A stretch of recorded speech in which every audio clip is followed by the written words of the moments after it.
Olá pessoal, sejam bem-vindos ao InChurchCast, papo para deixar de papo e começar a agir. Você pode estar estranhando hoje, né? Um apresentador um pouco diferente, mas nós estamos aqui na feira, estamos aqui na Expo, na Church Expo, e aqui vivendo uma experiência incrível. E nós como InChurch temos um compromisso fundamental com a igreja, que é ajudar a atrair, cuidar e capacitar. Isso desde o nosso início foram pilares fundamentais para nos auxiliar, para nos nortear em tudo aquilo que a gente está criando, né? E hoje nós trouxemos aqui convidados especiais, convidados que têm tocado a nação brasileira com muita coisa que eles têm feito. Nós vamos falar um pouco sobre isso, né? E eu já queria desde já dar as boas-vindas aqui pro nosso querido Ananiel Eduardo e o Will, e a gente vai falar um pouco sobre algumas coisas intencionais, né? Eu quero apresentar aqui o Ananiel, né? Eu até vou pegar um pouquinho da minha colinha, porque assim, a lista é legal, mas o que mais me chamou a atenção é que, até já trazendo para esse papo, é que a sua trajetória começou já aos 7 anos de idade, Ananiel. 7 anos de idade. Uau, cara. Assembleia de Deus, né? A gente cresce dormindo debaixo dos bancos da igreja. E filho de pastor não tem muita opção não, né? Não. A gente vai falar um pouco sobre isso também, sobre essa trajetória ministerial, mas ele tem trabalhado desde sempre para que principalmente o ambiente de adoração, o ambiente musical da igreja fosse um ambiente agregador e um ambiente que tocasse a vida das pessoas e transformasse a vida de pessoas desde a sua infância, né? Eu vou trazer um pouco aqui, vou pegar na minha colinha algumas músicas que abençoaram muito a minha vida também. Amém. E com certeza você vai se sentir tocado por isso agora, né? Algumas composições, Simples Canção, Lugar Secreto, Atos 2, O Nome de Jesus, interpretados por artistas bastante conhecidos na nossa nação, como Gabriela Rocha, Isadora Pompeu e Brave, né? Pai de 4 filhos, casado com a Juliana. Sim. E eu queria falar um pouco sobre isso, porque eu tenho entendido que o seu coração tem se voltado muito para as famílias agora. Sim. E talvez todo esse impacto foi por conta do que você vive hoje, né? Na sua casa e tudo aquilo que você tem construído. E muito interessante isso, mas vamos falar um pouquinho agora sobre música. Como que começou isso, Ananiel? Nesse começo musical, e depois a gente já vai introduzir o Will também, porque em algum momento ele faz parte dessa história. Totalmente. Mas conta um pouco pra gente nesses 7 anos aí de idade, como que foi isso? Em primeiro lugar, estou muito feliz de estar aqui. Obrigado pelo convite. É inusitado uma tarde de quarta-feira, né? Na minha agenda não estava para estar aqui, mas a gente realmente se interessou muito por aquilo que Deus tem dado para vocês em relação, né, ao projeto da InChurch. Então, a minha história começou em church, começou ali dentro da igreja. Meus pais, eles foram chamados para a obra missionária quando eu tinha em torno de 6 anos de idade. Meu pai também trabalhava no emprego secular, minha mãe também trabalhava no emprego secular, normal, e de repente eles tiveram um chamado para a obra. Eu já venho de uma geração de pastores há muito tempo, meu bisavô, meu avô, meu pai, e eu jurava que eu ia escapar. Inocente demais, né? Muito inocente, achando que eu ia escapar depois de uma geração toda de pastores. E com a música começou exatamente aos 7 anos de idade. A minha mãe, ela sempre me incentivou demais, sempre me incentivou. Então, aos 7 anos de idade, eu lembro que uma das coisas que acontecia é que na minha casa tinha um violão e tinha um teclado. Minha mãe tocava teclado e ela me ensinou umas primeiras notas no violão, foi o primeiro instrumento que ela me ensinou. Eu lembro que era difícil fazer aquele ré assim, saía meio mudo assim, mas um violãozinho de nylon, bem antigo. E ela me ensinou as primeiras notas e ela tocava teclado na igreja. E acho que ela nem sabe o que é um case, um bag, não sabe. O teclado ia na mão mesmo, cara, normal. Então ela ia com o teclado sem bag, sem case para a igreja, e ela voltava. E quando ela voltava, ela deixava em cima do sofá. Normal, como toda... Para uma criança... Nossa, é um prato feito. Então eu dizia, mãe, liga o teclado para mim lá. Ela ligava o teclado e eu ficava lá, batendo.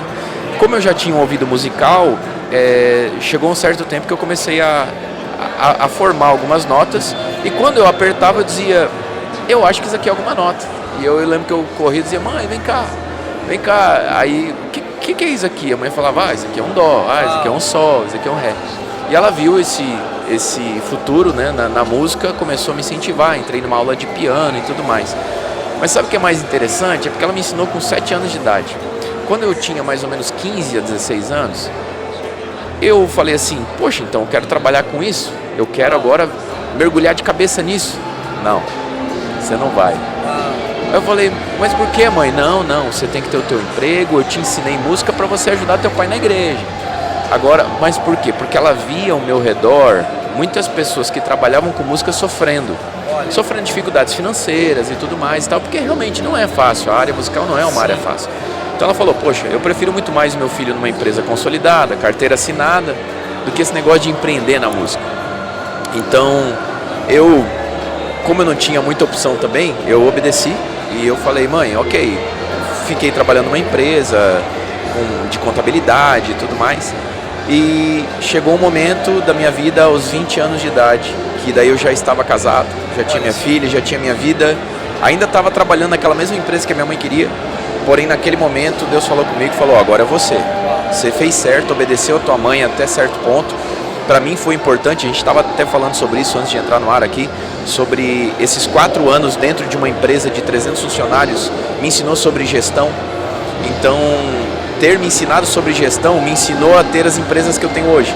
Então hoje eu empreendo na música, tenho empresas na música, mas porque eu não nasci fazendo só música, eu nasci trabalhando numa empresa, eu nasci cumprindo horário, eu nasci trabalhando com planilha.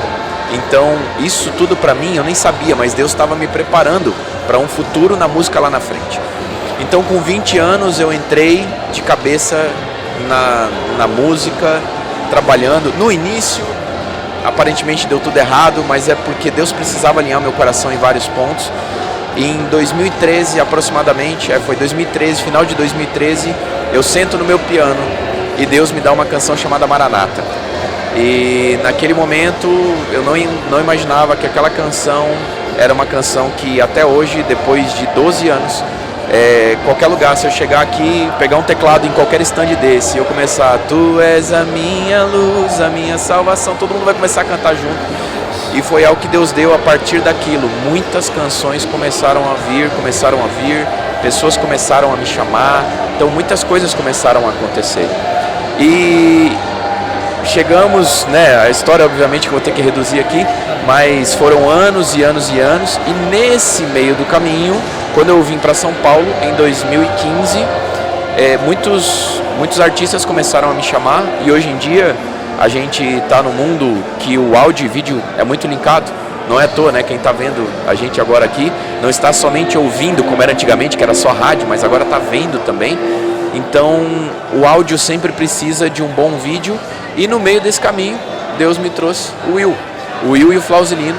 Começamos a trabalhar junto, eu na parte de áudio, ele na parte de vídeo, e os dois eram solteiros, e a minha esposa tem 2 irmãs que são mais novas, e coincidentemente tinham a mesma idade, assim, aproximada dos dois. Eu falei, tem alguma coisa espiritual, o match perfeito, tem alguma coisa de Deus aqui nesse lugar.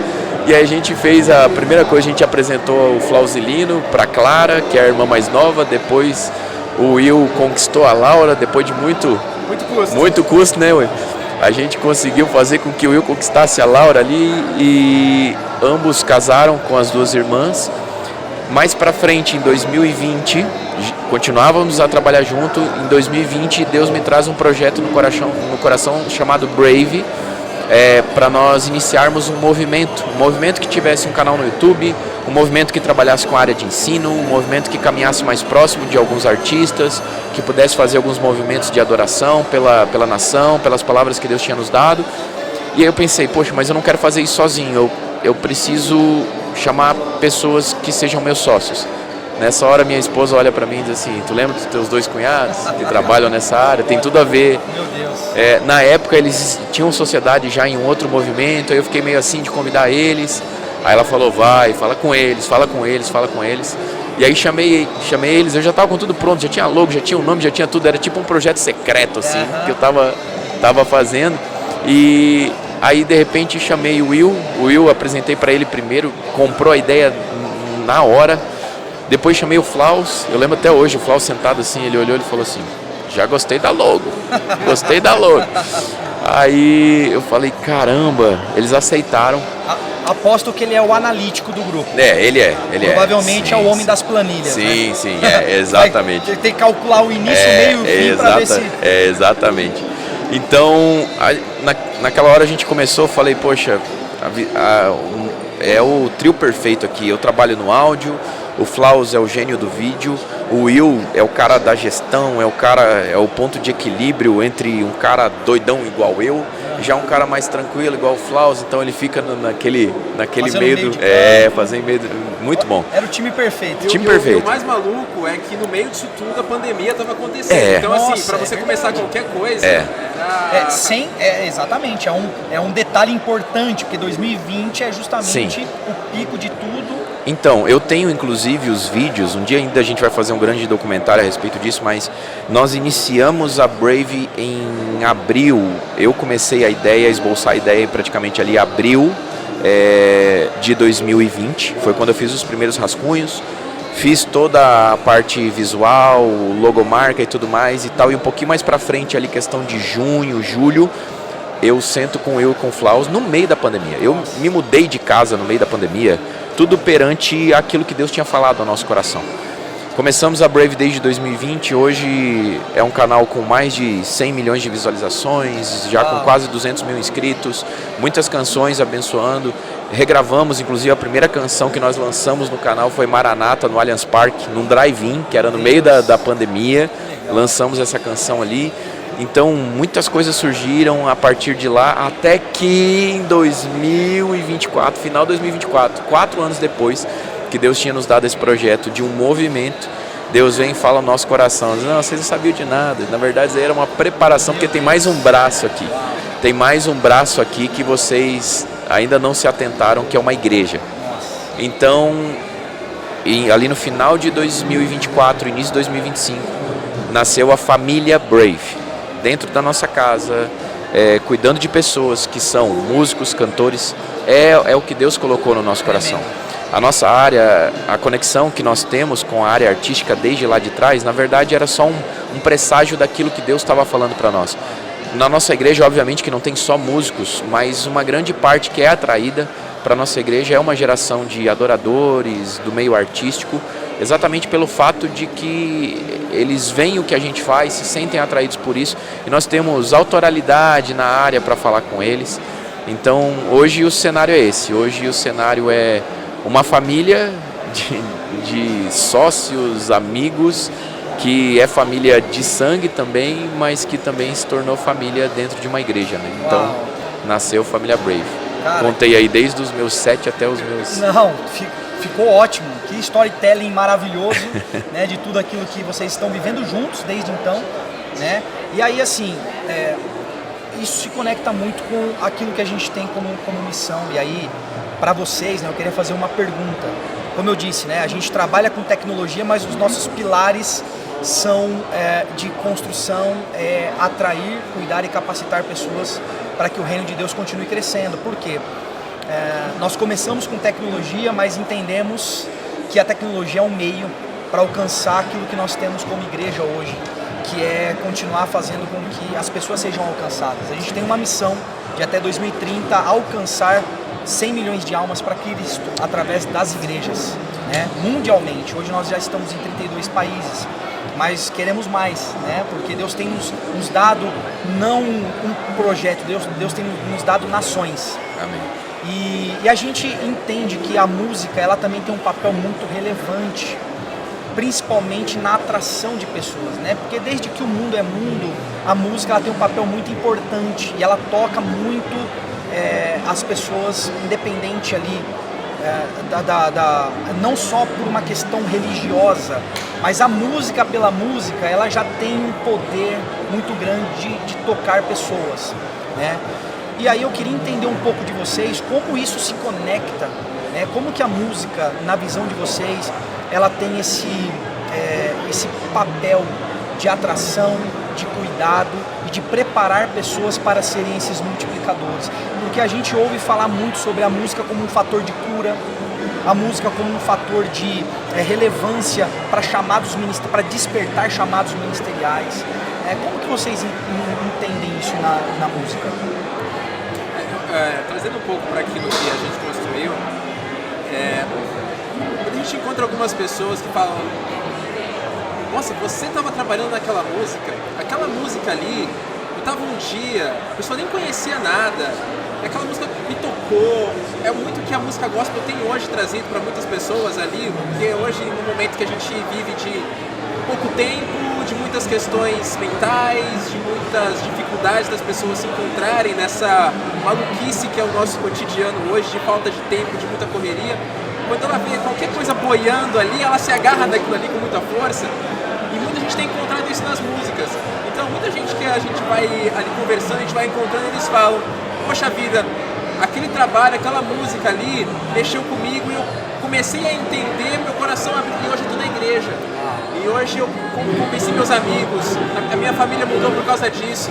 Então, assim, o fator multiplicativo da música hoje, porque, assim, muitas vezes a gente está muito no automático, os números são muito relevantes, os números são muito atraentes, eles podem ser muito sedutores para o orgulho, mas em cada uma daquelas pequenas dezenas de visualizações que vão aumentando e aumentando, tem uma história, tem uma mudança, e a gente não tem noção da música hoje, o quanto que ela consegue alcançar. Você falou muito bem da questão do papel global hoje da iChurch. Eu acho que a música ou qualquer outro projeto que Deus tem dado para os filhos dele hoje, se a gente olhar bem direitinho, tudo não se cabe mais em um país. É tudo muito voltado para o global, porque é como hoje a gente convive. A gente vive numa aldeia global, que é como a gente fala. É verdade. Mas é a sensibilidade que a gente tem que ter em todas as nossas atuações, porque muitas vezes uma pequena música que a gente faz ali, que a gente fala: não vai dar nada. Se o Daniel tivesse sentado lá atrás, pensado em Maranata, não vou mostrar essa música. Tanto que você, a história tem isso, ele não queria mostrar a música. Uau. Eu não achava que era boa o suficiente. Hoje só tem 400 milhões de visualizações no YouTube. E eu quero te fazer uma pergunta já sobre isso. Então, assim, é justamente esse ponto. Nós temos que entender que o potencial que nós temos hoje na mão com a tecnologia é incrível tudo que a gente pode fazer, as pessoas que a gente pode alcançar e vidas que vão ser transformadas, que nunca vão conseguir falar um obrigado, nunca vão conseguir te dar um abraço, mas que lá no fundo ela está extremamente grata por tudo aquilo que ela recebeu a partir do trabalho que você muitas vezes não tem noção de onde chegou.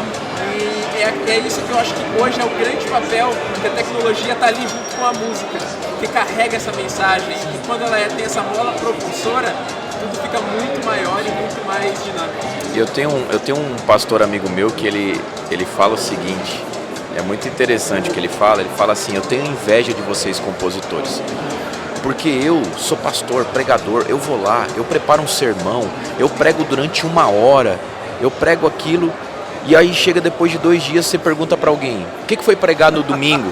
Essa pessoa pega e fala assim: eu não lembro, vai lembrar de 1 ou 2 frases. Agora vocês escrevem uma canção, e essa canção é cantada de cor por crianças, jovens, velhos durante 10, 15, 20 anos. E as pessoas não esquecem.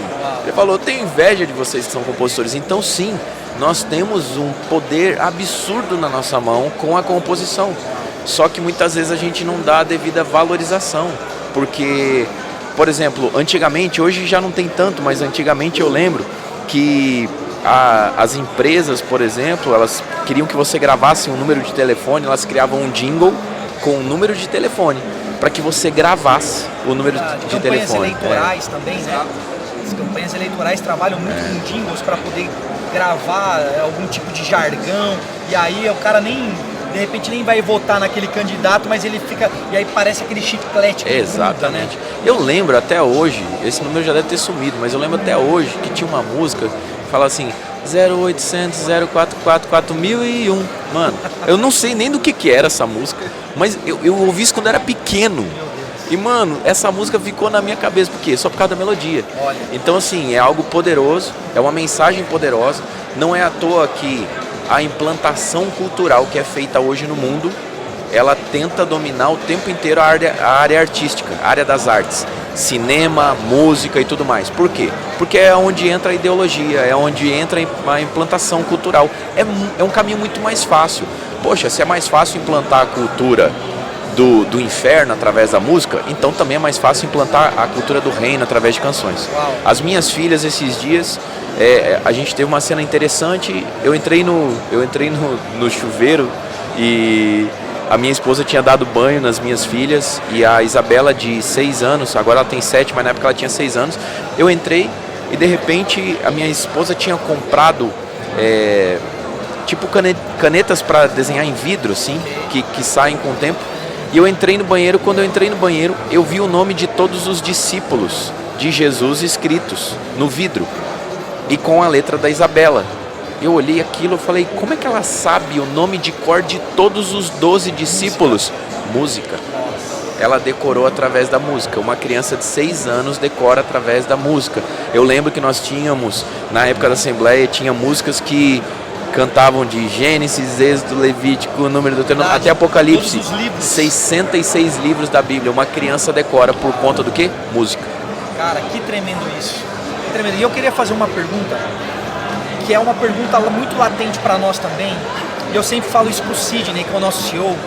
Eu falo para ele, Sidney, às vezes a gente senta, a gente chora junto. A gente chora pensando sobre isso.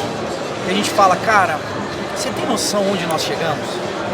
Eu falo para eles, cara, você tem noção do que a gente está causando na nossa geração, e que daqui 100 anos pessoas vão falar sobre o que nós estamos construindo, sabe?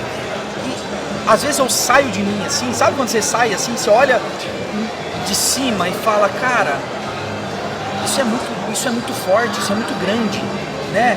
Porque você fala, às vezes, porque ninguém constrói um projeto já sabendo o que ele vai se tornar.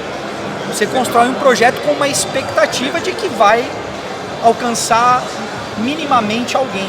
Sim. E aí quando você constrói algo, e esse algo, ele alcança gerações, alcança nações, né, línguas e assim por diante, assim como o evangelho hoje é pregado por toda a parte do mundo. A minha pergunta para vocês é, na música, como para vocês é o impacto, né, de olhar para uma música feita num secreto, como Maranata, como Atos 2, como, né, tantas canções que ecoaram por nações e pessoas cantam até hoje em suas congregações, domingo após domingo. Como isso, como você recebe isso no seu coração, como isso te impacta e como é a sua leitura sobre essa questão? Cara, para mim eu tenho uma frase que quando alguém me pergunta, eu sempre tenho uma frase, às vezes as pessoas me perguntam assim, e aí cara, tá tudo bem? E aí Daniel, tudo bem? Eu sempre falo uma frase clichê, o que eu falo? Melhor do que eu mereço. Tô melhor do que eu mereço, eu sempre falo isso, eu tô melhor do que eu mereço. Cara, eu sou filho de um homem simples, tá sentado ali, daqui a pouco ele vai falar com a gente aqui. Sou filho de um casal simples, que nasceu em Rio do Sul, cara, eu não... aonde eu cheguei é muito mais do que eu imaginava, do que eu sonhava, do que eu pensava e do que eu merecia. Então já tenho muito mais do que aquilo que eu mereço. Então cada vez que eu olho, por exemplo, talvez de todas essas canções, a mais assustadora a esse nível de influência global seja Maranata. Maranata, se você colocar no YouTube, quem estiver assistindo depois faz um teste, coloca assim, Maranata francês, vai ter gente cantando Maranata em francês. Maranata italiano, gente cantando Maranata em italiano. Coloca assim, Maranata japonês, tem gente cantando Maranata em japonês, numa igreja cantando Maranata em japonês. Maranata em inglês. É assustador o nível que essa canção chegou. Eu tenho um outro testemunho sobre uma canção também que eu escrevi com a Gabriela Rocha, que é Atos 2. Essa canção, eu sempre tive como referência Michael W. Smith, sempre tive ele como uma referência muito grande. De repente, um dia, eu estou em casa e eu recebo um vídeo do Michael W. Smith sentado no piano e ele tirando o solo da introdução de Atos 2. Meu Deus. A hora que eu olhei aquilo, eu falei, o que é isso, cara? O que está acontecendo aqui? Um cara que era minha referência, de repente ele está dizendo assim, poxa, deixa eu tirar essa melodia que alguém criou lá no Brasil e esse alguém é alguém que cresceu me ouvindo. E ele cantando Atos 2 em inglês. Então, assim, é algo muito assustador para nós, para mim. Como eu falei, já tenho muito mais do que eu mereço, mas O mais assustador é que palavras recentes de Deus dizem assim, não, calma, nem começou ainda. Calma, ainda tem coisa muito grande para acontecer, ainda é só o começo. Então, é por isso que a gente entende que a gente precisa se equipar do jeito que a gente está se equipando aqui. Por isso que eu paro numa tarde de quarta-feira e eu digo assim, poxa, eu vou lá para um lugar onde eu vou conectar com pessoas que vão favorecer um novo projeto que Deus colocou no meu coração, que é uma igreja. Então, eu olhei para os stands aqui, eu falei, cara, eu consigo resolver uma pá de dores minhas aqui. Depois do podcast aqui, nós vamos ver o aplicativo, já vou dar mais mandada por aqui já, porque eu sei que tem muita coisa para resolver. E o mais interessante disso tudo é porque, primeiro, eu nem queria ser pastor de uma igreja, mas eu sei que tudo aquilo que vocês estão gerando, e tem algo que é poderoso naquilo que eu faço e naquilo que vocês estão fazendo, que é por pessoas que talvez nunca vão conseguir dizer um obrigado. Nunca vão dizer um obrigado. Isso só mostra que aquilo que nós fazemos não é por interesse, é por amor verdadeiro. Porque quando eu escrevo uma canção, não é porque as pessoas vão me dar algo em troca. Tem pessoas que vão ouvir a canção no YouTube e elas talvez sequer deixaram um like na canção e deixaram um comentário, mas elas foram profundamente transformadas por aquela canção. E tá tudo bem. Se todo mundo que for fazer algo entender que nós precisamos fazer algo para as pessoas sem esperar nada em troca, e esse é o evangelho puro e genuíno que Deus se agrada, a gente dentro das igrejas vai ter muito mais projetos que vão sustentar missionários, que vão sustentar pessoas, novos convertidos, como é o próprio aplicativo que a gente está vendo. Então esse cuidado, esse amor é fundamental para quem vive algo no meio cristão. Escrever canções, eu sempre falo, escrever canções é fácil, cara, não é difícil não, é fácil escrever canções. Agora escrever canções que tocam o céu e que abençoam pessoas, aí é um pouco mais complicado. Que tremendo.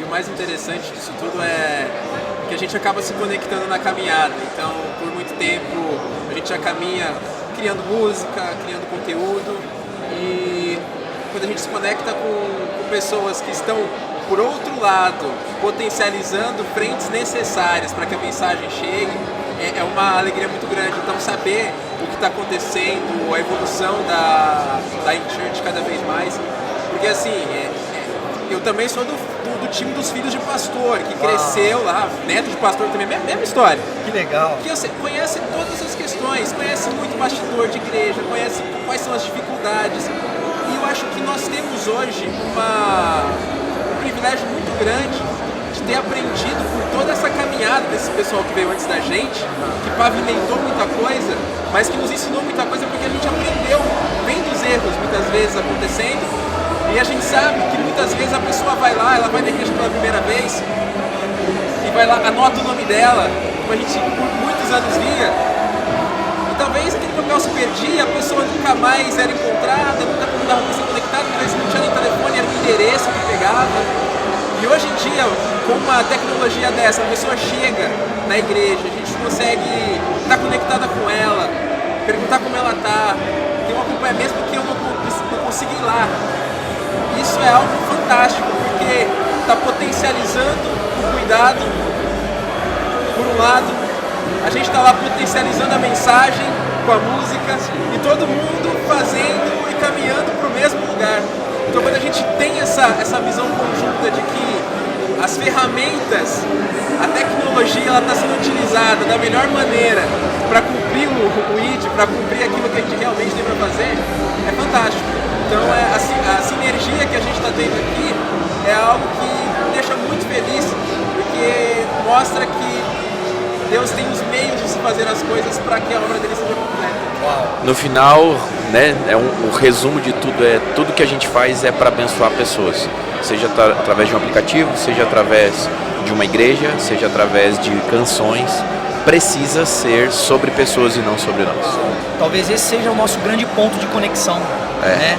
Saber que no fim do dia, independente se é pela música, se é pela igreja ou se é pela tecnologia, nós estamos tocando pessoas, transformando pessoas, e aproveitando esse gancho da tecnologia, a gente está vivendo uma era muito peculiar e que tudo que nós conhecemos de mundo hoje, até aqui, vai mudar de uma forma muito rápida, né?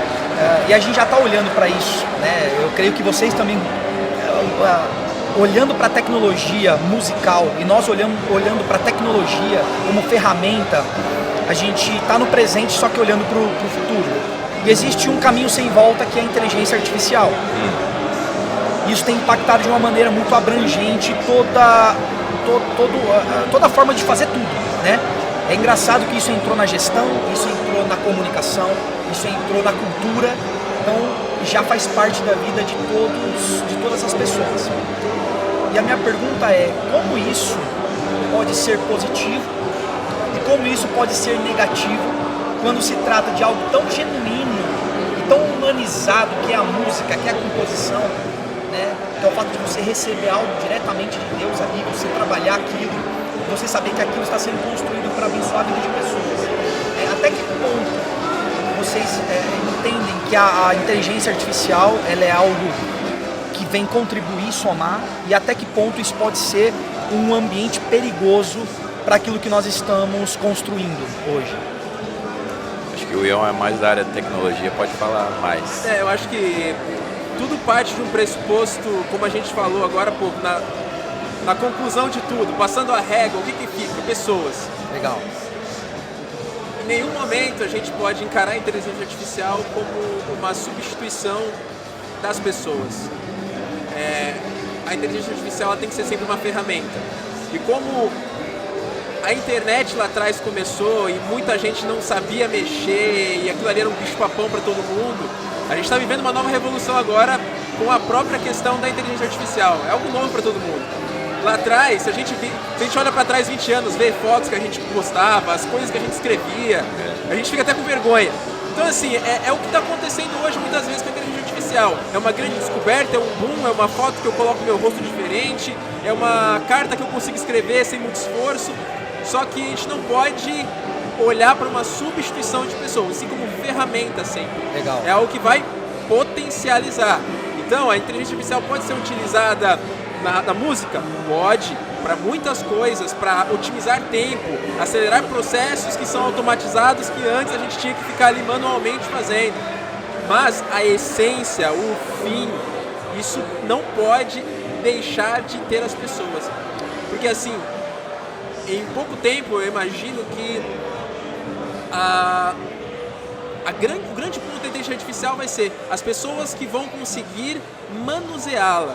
O prompt correto, a forma correta de pedir aquilo que você precisa, essa vai ser a grande expertise, porque a gente vai estar ganhando tempo com automatizações. Mas há um caminho perigoso nisso tudo, que é justamente quem não consegue ter essa clareza e ver na inteligência artificial o fim por si só. E aí a gente tira o fator humano. Quando a gente tira o fator humano, a gente perde totalmente a noção daquilo que a gente está fazendo. Isso seja na utilização da IA, isso seja em empresas, isso seja na música, isso seja dentro da igreja. Então, assim, toda vez que a gente tira o fator humano, a gente despessoaliza a questão, não vai dar certo. Porque, afinal de contas, nós fomos criados, estamos no mundo para adorar a Deus acima de tudo, mas para vivermos em comunhão uns com os outros. Então, a partir do momento que a gente tira esse ponto, não importa se vai ser inteligência artificial, se vai ser internet, se vai ser um martelo manual, se vai ser uma chave de fenda, se eu não tenho esse aspecto colocado como pressuposto, nada vai me adiantar. É um perigo que nós estamos... Assim, é a mesma coisa. Antes você falava para o seu filho, não ande com estranhos, cuidado. Hoje em dia, é ele com o celular na mão, é cuidado. É isso. Daqui a pouco, se a gente não tomar cuidado, a inteligência artificial fica ali conversando automaticamente. Daqui a pouco as pessoas, se a gente não dá muita atenção para os nossos filhos, porque a gente está muito ocupado fazendo outras coisas, consumindo outros conteúdos, nosso filho está lá conversando com a inteligência artificial, criando uma conexão emocional. Aonde isso vai parar? Não sei. Então é muito perigoso quando a gente despessoaliza. Eu acho que essa é o grande cerne e a linha muito tênue que a gente tem quando a gente trata sobre o tema. E em relação à música, é o que o Will falou. Eu acho que pode potencializar muita coisa, mas, Daniel, você não tem medo da inteligência artificial substituir? Olha, a inteligência artificial nunca vai conseguir fabricar a presença de Deus. Esse é o fato. Porque a presença de Deus você não fabrica, você atrai. Ou você atrai a presença, ou ela não existe uma forma de fabricar. A gente pode até fabricar algo que pareça a presença de Deus, mas não é a presença de Deus. Então, assim como uma inteligência artificial, ela pode até fabricar uma composição, mas ela não consegue fabricar uma unção. Não vai conseguir fabricar unção. Unção você vive, você adquire através da sua vivência com Deus. Isso nada pode ser feito através da inteligência artificial. Então, as pessoas, elas podem ser até atraídas pela canção, mas elas vão ser transformadas pela unção que aquilo carrega. A partir do momento que você é só atraído por algo, mas não é transformado por algo, aquele algo tende a ser a curto prazo. Então, quando eu olho Maranata há 12 anos sendo cantada em vários lugares do mundo, eu vejo que não foi algo fabricado somente com beleza, mas foi algo atraído com unção. E é a unção que sustenta ela durante 12 anos pelo mundo inteiro e transforma e abençoa as pessoas. Então, por isso que se alguém me perguntar, você tem medo da inteligência artificial te substituir como compositor? Jamais, jamais. A inteligência artificial jamais vai substituir a unção do compositor, jamais vai substituir as experiências pessoais. Tem uma canção antiga que eu lembro que dizia assim: os mais belos hinos e poesias foram escritos em tribulação. Cara, são canções que foram escritas durante momentos que só aquela pessoa viveu. A inteligência artificial não vive nada. Vai escrever sobre o quê? Saca? Os próprios salmos, né? Quando você olha para aquelas letras que provavelmente são canções, né, escritas, você percebe que grande parte delas foram a vivência, né? De experiências de caverna, de deserto, de tribulação, de perseguição. E tudo isso traz o que? Extrai, parece que é algo que extrai de você tudo aquilo que você está vivendo, coloca para fora. E é engraçado que essa dor passa então a abençoar a vida de pessoas. Olha que incrível, né? Como que uma dor que alguém está sentindo e é expressa em uma canção, ela pode depois ser uma semente que vai abençoar a vida de pessoas. Isso é incrível, é tremendo, muito bom. Agora, queria trazer um ponto para vocês. O Pedro e o Sidney são desbravadores, né? São nossos CEOs, né? Quero que vocês tenham também a oportunidade de um dia estarem juntos para poder discutir sobre todas as esferas do reino e aquilo que a gente está construindo junto, né? Porque esse projeto não se trata de uma igreja contratando uma plataforma ou usando uma plataforma, é de uma igreja que junto conosco está construindo algo para o reino, né? Nós encaramos sempre assim todos os nossos projetos, né? E por vocês estarem também, né, inseridos nesse contexto musical de adoração, nos traz uma alegria muito grande, porque nós estamos em um momento da InChurch, né, um momento muito especial, onde nós estamos construindo um ecossistema muito importante, todo voltado para o reino. Então hoje a tecnologia ela se torna InChurch Tech, que é um braço da InChurch, mas o guarda-chuva da InChurch ele se desdobra em várias outras direções, e uma delas é a adoração, né? A gente tem investido agora nesse momento em um projeto musical que é o InChurch, o InChurch Move Worship, que é uma banda que nasce a partir dos próprios colaboradores nossos ali, né? Porque a maioria dos nossos colaboradores hoje estão inseridos na realidade de igreja. Isso nos alegra muito. São pessoas que desenvolvem o seu propósito de vida dentro da InChurch, como carreira, como colaborador, mas também tem o seu projeto divino dentro das suas igrejas locais, desenvolvendo o ministério. E aí isso é legal porque há uma convergência, né? E eu acho que o maior projeto do ser humano é esse, é você conseguir unir o seu projeto de vida com o seu projeto divino, com um projeto divino e viver isso, né? E aí a gente, diante desse momento da construção desse projeto musical, né, a gente tem ali o Rogerinho, que é o ex-produtor, que já foi produtor da Aline Barros, e que vocês são muito próximos, porque o universo da música ali se conecta, né? Então, inclusive agora passamos grande parte do tempo agora da última semana em estúdio, gravando e produzindo os projetos, porque a gente crê que Deus tem nos chamado para isso também, para um despertar diferente, e nós como InChurch temos esse papel também, né, de levar isso, e eu quero já incluí-los nessa missão junto conosco, né, de alguma forma. E a minha pergunta sobre adoração, sobre o contexto da adoração nas igrejas e como isso, a gente viu lá atrás, né, um movimento de avivamento acontecendo a partir das comunidades, lá atrás, né, os ministérios das próprias igrejas, que era algo muito local, começando a alcançar uma globalização, tudo que a gente falou agora aqui, né, como que... E aí a gente viu isso esfriar um pouco, né? Como que isso, na visão de vocês, a gente pode devolver o ID para a igreja através da canção, de autoralidade, através de pessoas que não somente cantam canções compostas, mas que começam a compor suas próprias canções a partir da igreja local, da experiência local e começam a abençoar a vida de outras pessoas? Deixa eu tentar me conter para responder essa. Sabia. Assim, uma das coisas que eu percebi na minha trajetória, primeiro, eu acredito que Deus está trazendo um novo ciclo para a igreja brasileira. Isso que vocês estão vendo, eu acho que é muito pontual aquilo que Deus está fazendo, que é trazer de volta a coletividade. Uau. Daquilo que sempre deveria ser nosso e virou o meu. Quando eu olho para a Bíblia, eu não vejo o meu, o eu vejo Pai Nosso, eu vejo Pão Nosso, eu vejo tudo sendo num formato plural. E a canção deveria ser canção nossa, né? As músicas deveriam ser nossas canções e deveriam se tratar de uma comunidade.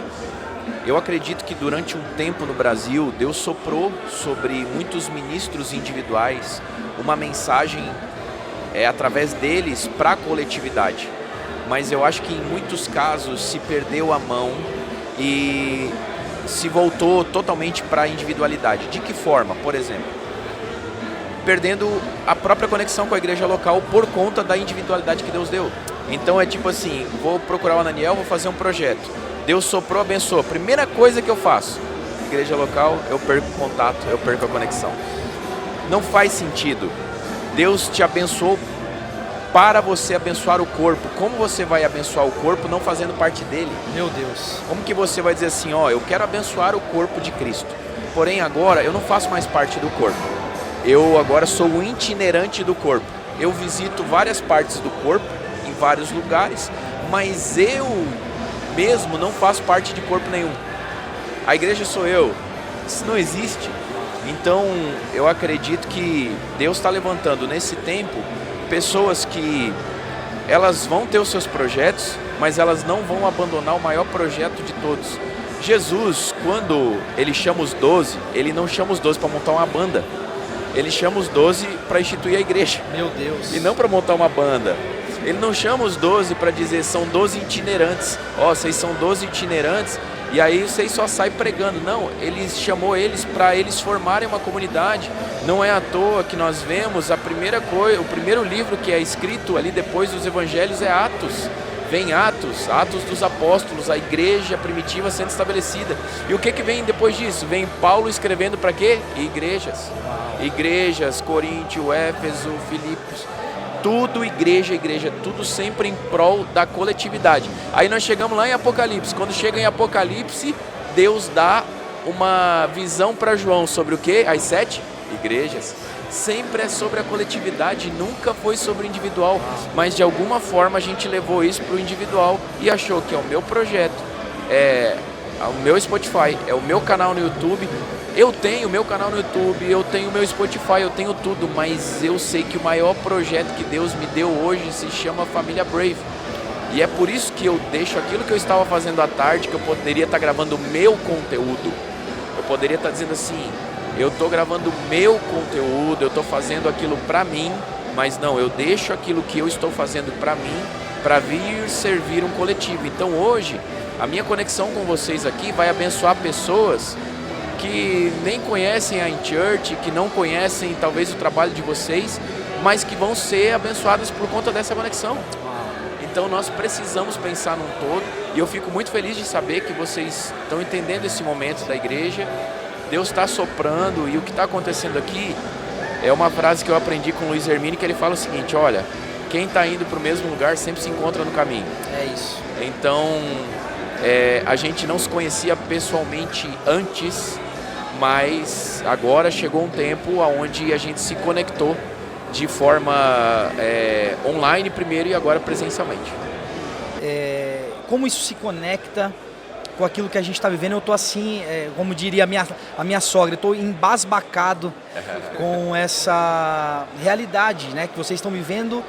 É aquilo que nós estávamos desconectados fisicamente, naturalmente, mas conectados em espírito. Porque a gente está olhando para o mesmo lugar, exatamente para o mesmo lugar, né? E a gente já tem conversado com parte de pessoas que fizeram parte desse movimento de comunidades, né, que iniciou lá em Goiânia e aí foi se espalhando pela nação. Né? Se tivesse isso no meu tempo. É verdade. E Coinonia. aí, meu Deus. E a gente tem conversado com muita gente, tem entendido o tempo de Deus e a gente tem percebido que Deus tem devolvido um ID para a igreja. Amém. Não mais a partir de um, mas a partir de todos. A partir de uma família. E eu vejo que o reino, a igreja plantada na terra, ela se distanciou por conta dessa falta de visão coletiva. E isso trouxe um impacto muito grande, justamente por conta da individualidade, né? O meu canal, a minha música, a minha banda e assim por diante. E a gente tem percebido que Deus tem começado um movimento de avivamento, mas a partir da igreja local. A partir de movimentos que nascem na igreja local. Isso faz todo sentido com o nosso contexto de vida, né, ali cuidando de igrejas, ajudando igrejas a serem excelentes. A gente já falou sobre isso aqui, né? Nós sempre tivemos um sonho de ver a igreja vivendo a mesma excelência ou até melhor do que... Por que uma igreja não pode ser tão bem gerida e tão bem cuidada quanto uma empresa? Por que uma igreja não pode ser tão bem, ter indicadores tão bem metrificados como uma empresa de seus muitos funcionários? A gente precisa trazer isso para a igreja, porque para o momento que nós vamos viver a partir daqui como igreja, a igreja precisa estar organizada, porque eu acredito que só cresce aquilo que se organiza. E a própria excelência glorifica a Deus. Exato. Então, se eu estou gerindo bem, se eu tenho todo o cuidado naquilo que eu estou fazendo com relação a uma gestão de membros, com relação a cuidado de pessoas, aquilo ali está glorificando a Deus porque eu estou fazendo da melhor maneira possível, com as melhores ferramentas possíveis para engrandecer a Deus no final das contas. Então, tudo se conecta, é muito interessante. A gente carrega uma frase que a gente fala que a excelência, ela honra os céus e abençoa as pessoas. Então, quando você faz tudo com excelência, você está honrando os céus e abençoando as pessoas também através desse chamado, né? E eu queria fazer uma pergunta aqui antes da gente começar aqui a caminhar para o final. Ananiel, se você pudesse hoje, né, você, depois de tantos anos, né, de ver tudo aquilo que...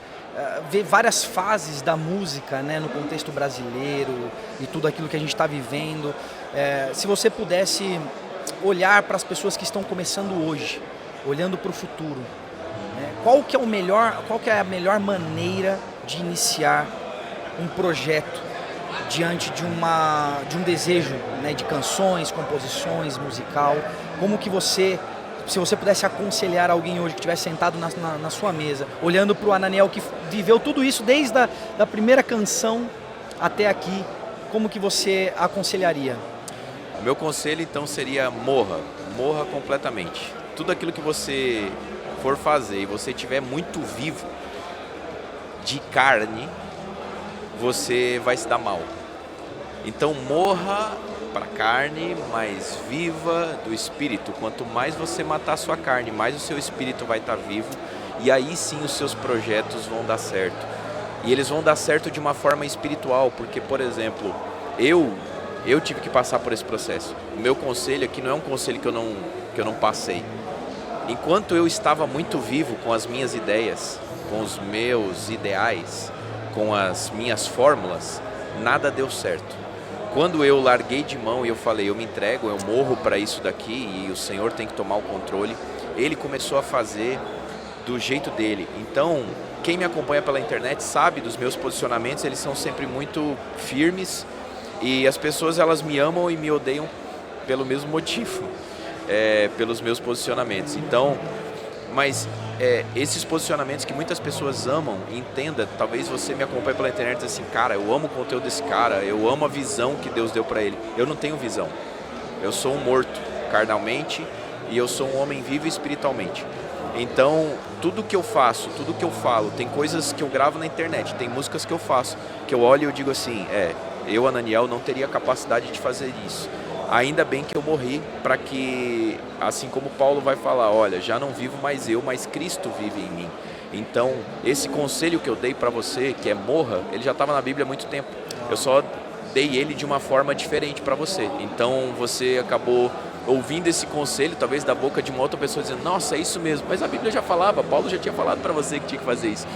Então, hoje nós precisamos de verdadeiros zumbis da carne, mas pessoas vivas no espírito, para que as coisas realmente aconteçam como Deus planejou. Porque quando a carne está viva, eu vou sempre pensar em mim, eu vou sempre pensar na minha agenda, no meu benefício, naquilo que eu posso ganhar, naquilo que eu posso até mesmo oferecer para as pessoas de bom que eu tenho. Eu não tenho nada de bom para oferecer.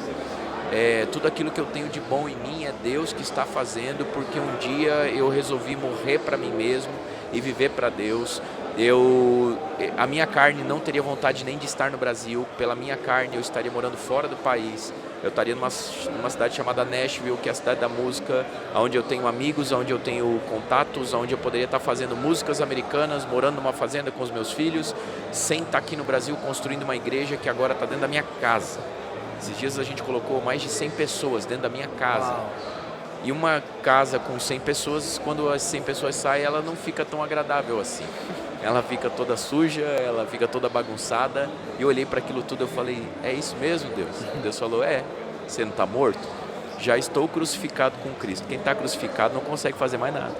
Não consegue. Né? Cristo, ele não desceu da cruz para resolver alguma coisa. Ele estava pregado lá porque estava incapacitado de descer. E da mesma forma, se nós estamos crucificados com Cristo, não é a nossa vontade, seja feita a tua vontade, assim na terra como no céu. Então esse seria o meu conselho. Se você está querendo começar algo, antes de começar algo, morra primeiro para os seus desejos, para a sua carne, e depois comece algo. E esse algo vai abençoar muitas pessoas, pode ter certeza. Uau, bênção.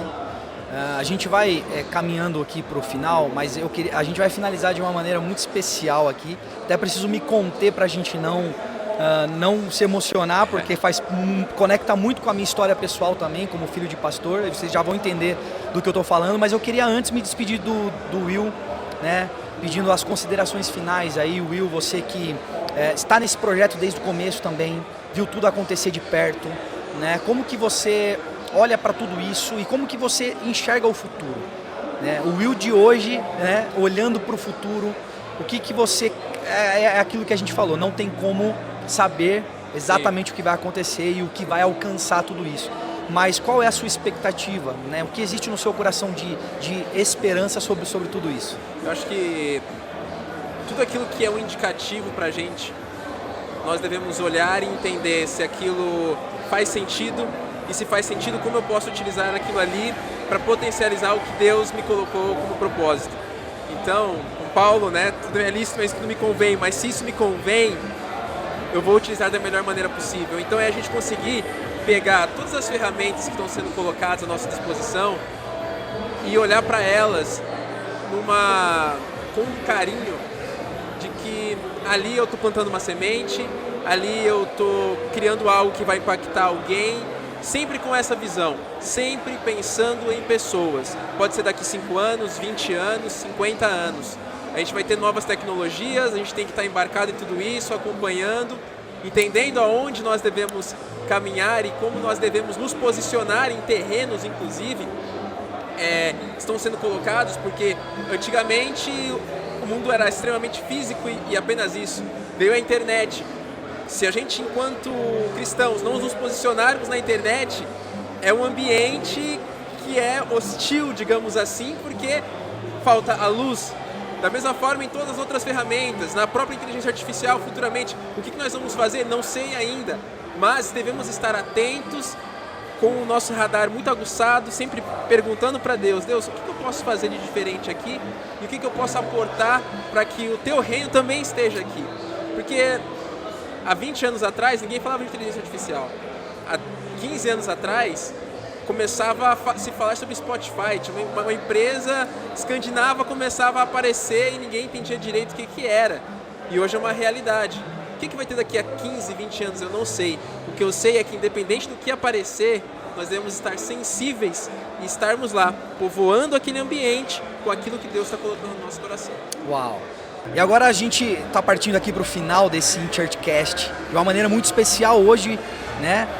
Honrando a escola que nos permitiu chegar até aqui, honrando os homens que construíram as pontes para que nós pudéssemos acessar tudo aquilo. E isso se conecta, eu tenho que me conter aqui, porque isso se conecta muito com a minha história também como filho de pastor. E nós fizemos questão de trazer aqui para esse momento o pastor Emílio, que é pastor, pai do Ananiel, né? E agora faz todo sentido com esse novo projeto que Deus entregou, que é a Família Brave, né? Uma igreja que nasce a partir de uma casa sacerdotal, uma casa ministerial, né?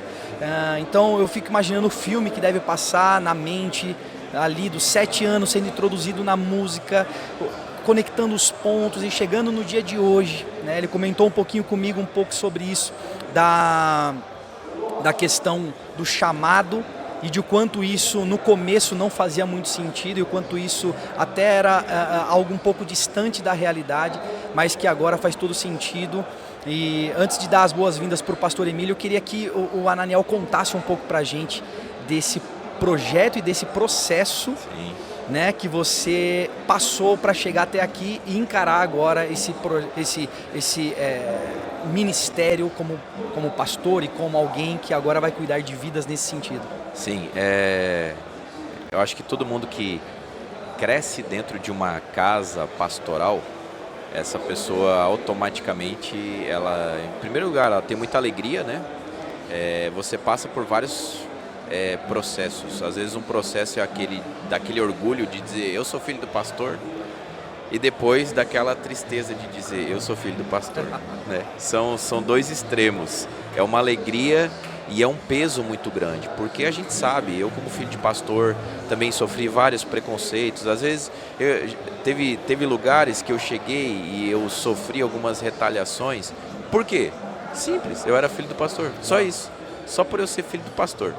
Então a gente tem as nossas dificuldades, e por ter passado por todo esse turbilhão que é ser de uma família pastoral, como eu falei, já desde meu bisavô, meu avô e tudo mais, mas eu sempre quis fugir disso, mas fugir sem olhar para trás.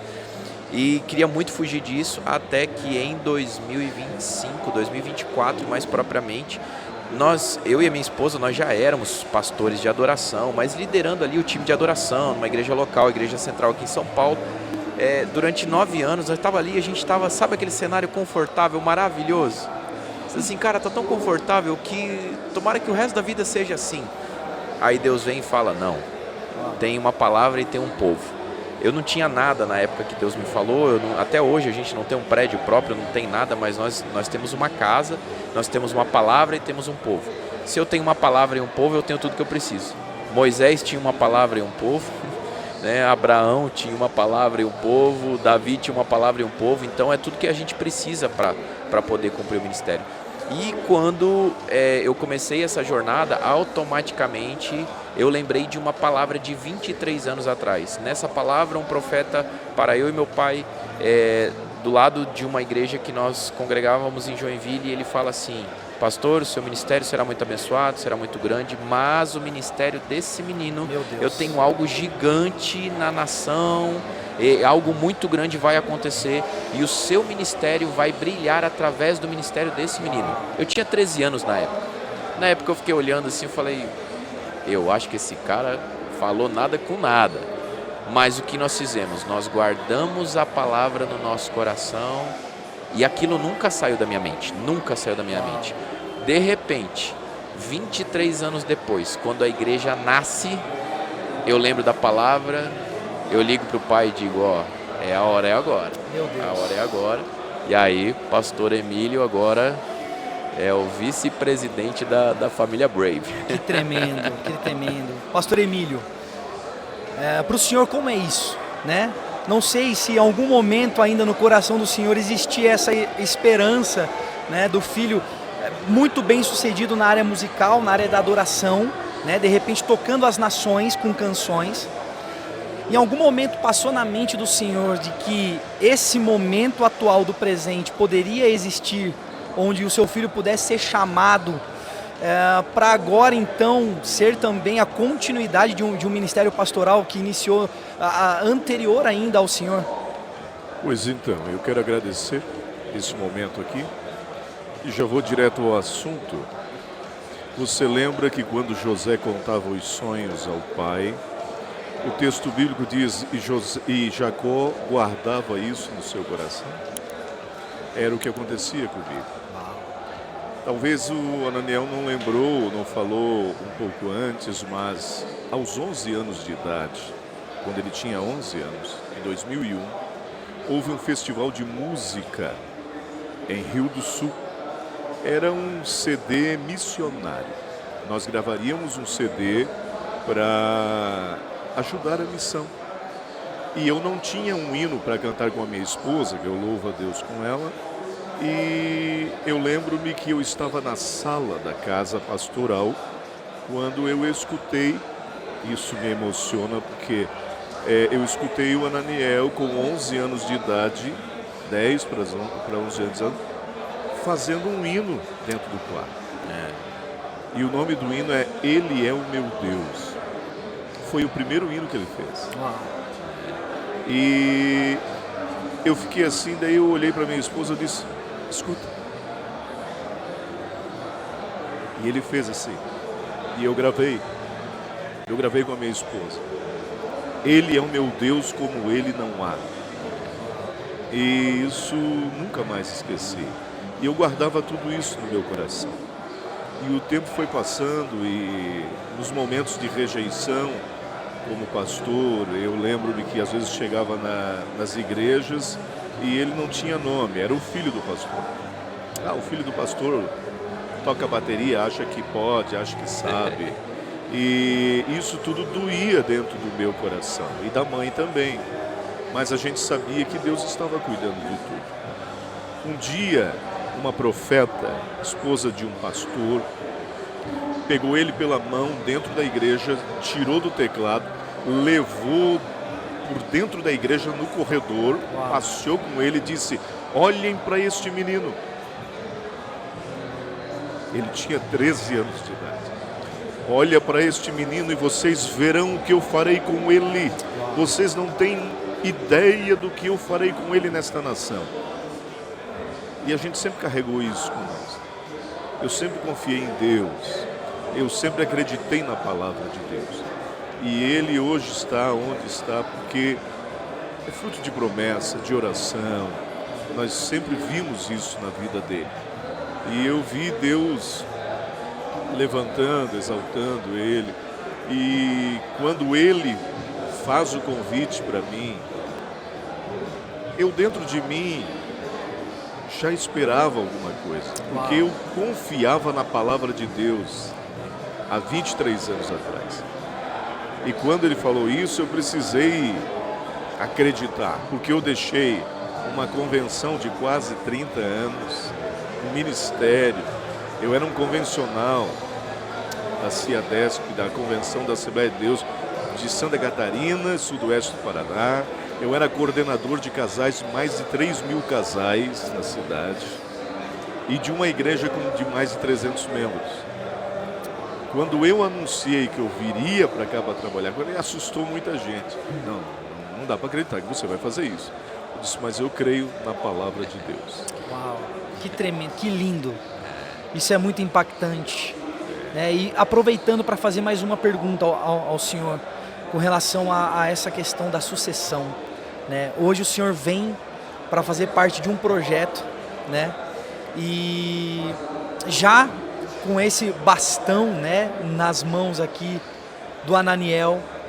E como que o senhor olha para essa sucessão e como que o senhor pode aconselhar a geração que vem hoje para um momento de uma igreja, olhando para a geração do senhor hoje, os pastores com o mesmo contexto ministerial, de idade, que nasceram numa igreja totalmente diferente, né, do que está nascendo hoje, uma igreja com um contexto diferente. Como que o senhor, no seu coração, precisou organizar tudo isso na sua mente para entender o que Deus fará daqui para o futuro, agora nesse projeto que é a família Brave? Tudo isso no começo, para quem viveu tantos anos naquele estilo, né, do pastorado conservador no sentido assim de liturgia antiga, né? Mas eu senti tudo assim, eu senti Deus trabalhando isso no meu coração, mas eu sempre tinha uma visão de reino. Eu sempre comentei isso com o Ananiel, e a minha visão sempre foi uma visão de reino. Esta mudança aconteceu, está ainda acontecendo dentro de mim, porque eu sempre aceitei muito isso. Uau. Por mais que eu estivesse ali tantos anos na Assembleia de Deus, uma igreja que é mãe de muitas. Sim. Eu acho que mãe de todas, na verdade. Praticamente todas, né? Ela é mãe de praticamente todas. Então, o tempo que eu passei ali foi um legado e eu aprendi muita coisa. Ali eu entrei como um missionário bem sem experiência, com 25 para 26 anos de idade. O Ananiel tinha 6 para 7 anos quando a gente foi para o campo missionário. Dali eu aprendi, eu fui sem experiência, me tornei um professor de teologia, depois coordenador de teologia, e lá dentro da Assembleia de Deus eu me tornei um mestre na teologia. E hoje tudo isso é um cabedal de conhecimento para poder aplicar no ministério do meu filho. Então, o tempo que eu passei lá foi uma escola para que esta geração, que é a geração do meu filho, pudesse desfrutar disso, entende? Então, a Bíblia diz assim, uma geração vai, outra geração vem. Uau. E aqui eu aprendo que a que vai sou eu, a que vem é ele. Eu vou transmitindo sabedoria, vou transmitindo conhecimento, vou transmitindo um legado e mostrando que tem coisas que não mudam. Por mais que a gente veja tem coisas que não mudam. O que é? O princípio da palavra de Deus, a oração, a comunhão com Deus, a confiança em Deus, sempre tem que ser transmitido para as novas gerações. Então, pastores da minha idade e até um pouco mais, precisam entender que esta geração que está se levantando hoje, e serão pastores por excelência, como diz Deus a Ezequiel, eu quero pastores que governem com inteligência. Uau. Com sabedoria e inteligência.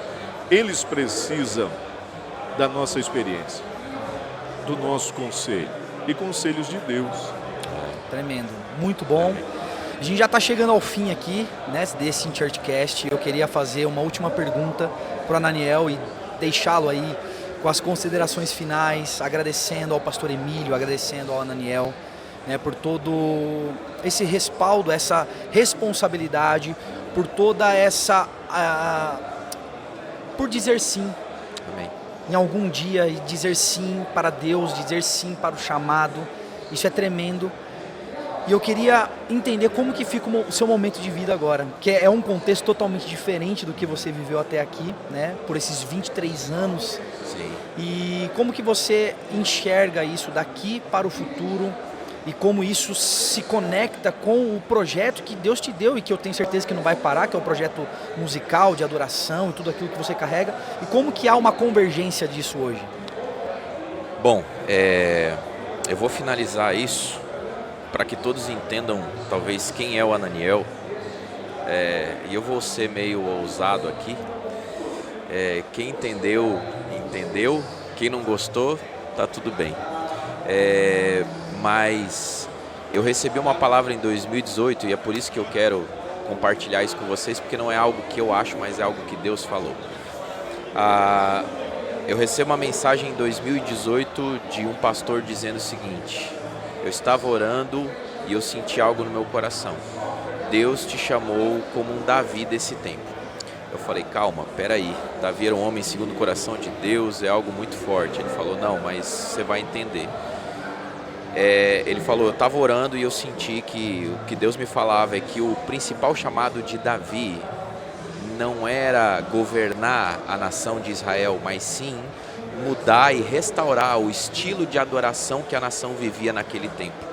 E por isso que Deus chama Davi, porque Deus não estava interessado em alguém para governar a nação, e sim alguém para mudar e resgatar, restaurar. Esse era o principal chamado de Davi, restaurar a adoração na nação de Israel. É por isso que ele vem, ele estabelece a questão dos músicos, a 24 horas e a tenda de Davi e tudo mais. Então ele diz o seguinte, olha, uma mudança grande precisa acontecer no Brasil. E assim como uma mudança grande precisava acontecer na nação de Israel, Deus precisava chamar um homem que tivesse a experiência musical, um homem que tivesse a experiência de liderança, um homem que tivesse a experiência de ministro de louvor, mas também um coração pastoral. Ele falou, então Ananiel, Deus fez isso com você, por mais que você não entenda, mas Deus te chamou primeiro para um viés musical, assim como era Davi. Você era o filho do pastor Emílio, que ficava tocando harpa no canto. E Deus te chama como o filho do pastor Emílio. De repente Deus começa a te dar composições, assim como deu para Davi, e você começa a ser um compositor, e de repente você começa a liderar uma nação, você começa a liderar louvor, mas ainda precisava da característica de pastor, você ainda precisava da característica pastoral. Então Deus te leva para São Paulo, para te tornar um homem com coração pastoral. Então Deus te chamou nesse tempo para isso. Então todas essas junções, talvez para você que me acompanha há um tempo, fica um pouco difícil dizer quem é o Ananiel. Porque às vezes o Ananiel é compositor, de repente o Ananiel é compositor, de repente o Ananiel é mentor, de repente o Ananiel é pastor, de repente o Ananiel é empresário, enfim. Eu não queria ter essa bagunça toda na minha cabeça. Talvez se eu tivesse uma única função, seria tão tranquilo para mim também, mas eu tenho todas essas funções, e essas funções foram dadas por Deus para um propósito maior. Então tudo isso se conecta para que você seja abençoado. Hoje essa é a minha missão. A minha missão hoje não é ser pastor de uma igreja. A missão bem clara que Deus deu para nós nos últimos anos é restaurar o modelo de adoração da nação brasileira. E tudo que eu faço tem que cooperar para isso. Então, a própria família Brave não é o meu projeto principal. O meu projeto principal é restaurar a adoração da nação brasileira. E a família Brave coopera para isso. Então tudo que eu faço vai cooperar para isso. Esse sou eu, é um pouco bagunçado assim, talvez para entender num primeiro momento, mas é a forma que Deus me chamou e a gente está aí obedecendo. Obrigado mais uma vez pelo convite, um prazer estar aqui com vocês. A gente já está tendo que voltar também para a nossa cidade, já tem reunião lá hoje à noite, já tem algumas coisas acontecendo, mas eu fico muito feliz pelo convite de estar aqui com vocês, de poder conhecer melhor essa plataforma e saber que a gente está indo para o mesmo caminho, e é por isso que a gente se encontrou. Amém, glória a Deus, obrigado Ananiel, obrigado pastor Emílio. Vocês já ganharam o meu coração, ganharam o coração da InChurch. Tenho certeza que tanto Sidney quanto Pedro também carregam, né, a mesma essência daquilo que Deus tem feito através das nossas vidas, e muito bom saber de tudo isso. E chegamos ao fim de mais um InChurchCast. Te convido a refletir sobre tudo isso, sobre tudo que nós conversamos, chamado, futuro, presente, né, como Deus tem agido, tem se movido através de vidas, através de ministérios, e que você possa compartilhar isso com aquele que precisa também, porque eu tenho certeza que Deus tem feito grandes coisas na nossa nação e você não pode ficar de fora disso. Em nome de Jesus, Deus te abençoe e até o próximo.